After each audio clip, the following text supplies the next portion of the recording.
Do pre neku godinu nisam imao probleme šta da metnem na zidovi. Kupim bombonjeru od 2,5 kile, najveću. Userem se od slatko, što ono kažu. Pa onda lepo uzmem po klopčići, mece, zeke, kuce, mace, končići i sve metnem na zid.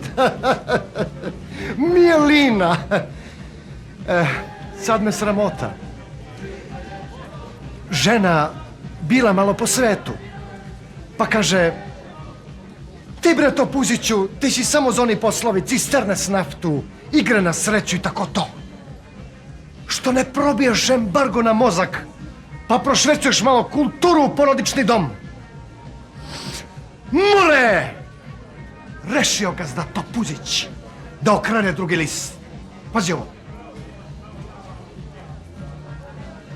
Kenzo! Prc! Japanac! Ove godine poručio sam od Deda Mraza, pogodite šta? Kulturu i ukus.